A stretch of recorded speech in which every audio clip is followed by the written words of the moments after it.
3 జిల్లాల పర్యటనలో భాగంగా సీఎం చంద్రబాబు రాజమహేంద్రవరం చేరుకున్నారు. ధవళేశ్వరం బ్యారేజీ గేట్ల పునరుద్ధరణ పనులను చంద్రబాబు ప్రారంభించారు. పునరుద్ధరణ పనుల శిలాఫలకాన్ని ఆవిష్కరించారు. 2014-19 మధ్య కాలంలో ధవళేశ్వరం బ్యారేజీకి 58 కొత్త గేట్లను అప్పటి తెలుగుదేశం పార్టీ ప్రభుత్వం అమర్చింది. ఇప్పుడు సిడబ్ల్యూసి సూచనల మేరకు మిగిలిన 117 గేట్లకు కొత్త గేట్లను అమర్చే పనులకు కూటమి ప్రభుత్వం శ్రీకారం చుట్టింది. ఈ సందర్భంగా ధవళేశ్వరం బ్యారేజీ వద్ద నీటి ప్రవాహాన్ని పరిశీలించి ఇరిగేషన్ అధికారులతో సీఎం మాట్లాడారు. వచ్చే ఏడాది జూన్ నెల నాటికి కొత్త గేట్ల బిగింపు ప్రక్రియను పూర్తి చేయాలని ఆదేశించారు. గోదావరి పుష్కరాల నాటికి సిద్ధం చేస్తామని అధికారులు తెలిపారు.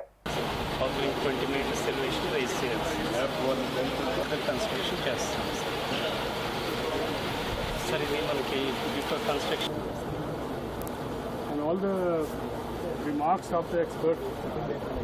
2nd April March 2nd. A panel of experts. Skill experts of back చేస్తారు అది వాడుతున్నాము. ఏదైతే షార్టేజ్ ఉందో road level is 54 sir. 54 is the road just capacity is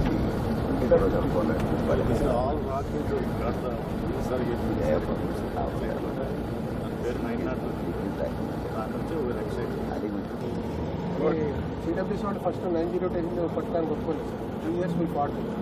Rajamahendravaram పోలవరాన్ని కలుపుతూ అఖండ గోదావరి ప్రాజెక్టుకు నిజ స్వరూపం తీసుకొస్తాం.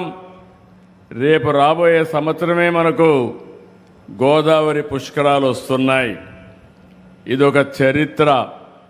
గోదావరి పుష్కరాల కంటే ముందే పోలవరం పూర్తి చేసి జాతికి అంకితం చేస్తామని ఈ సభలో మీ అందరికీ విజ్ఞప్తి చేస్తున్నా. నేను అందుకనే 3 కార్యక్రమాలకి ఇక్కడికి వచ్చాను.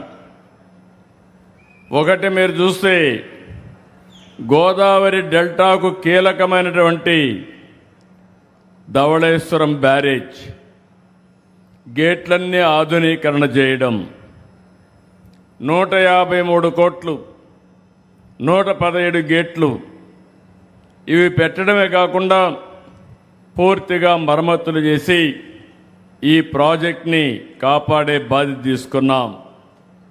ఎప్పుడు ఎన్డీఏ ప్రభుత్వం వచ్చినా, తెలుగుదేశం ప్రభుత్వం వచ్చినా రైతులకు భద్రత భరోసా ఇచ్చేదానికి ముందుంటాం.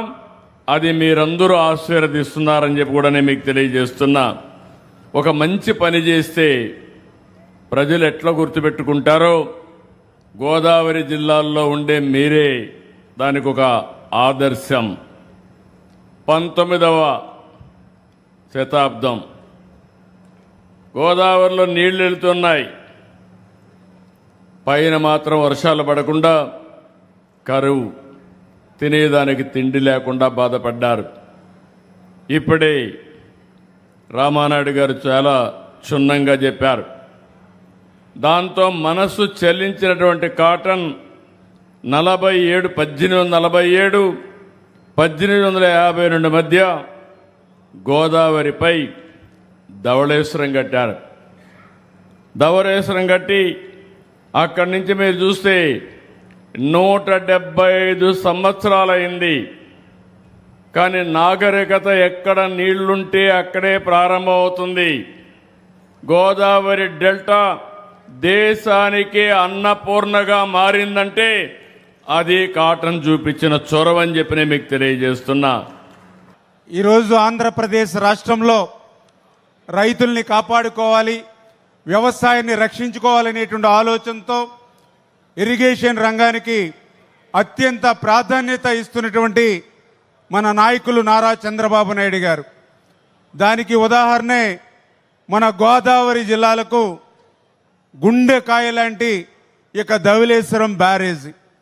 ఎందుకు ఈ మాట చెప్తూ ఉన్నానంటే మనందరికీ తెలుసు, మన పూర్వీకులు కూడా మనతో చెప్తూ ఉండేవారు, ఈ ధవళేశ్వరం బ్యారేజ్ లేనప్పుడు, ఈ యొక్క కాటన్ మహాశయుడు ఇక్కడ ఆనకట్ట నిర్మాణం చేయనప్పుడు ఈ గోదావరి జిల్లాల్లో కనీసం తినడానికి తిండి లేనిటువంటి పరిస్థితుల్లో ఆ రోజుల్లో తాటికాయలు అదేవిధంగా దుంపలు, కలగదుంపలు, తేగలు ఇటువంటి వాటి కూడా దొరకకపోతే బంక మన్నులో పెరుగు కలుపుకుని తినేటువంటి పరిస్థితులు ఆ రోజు ఉండేవి.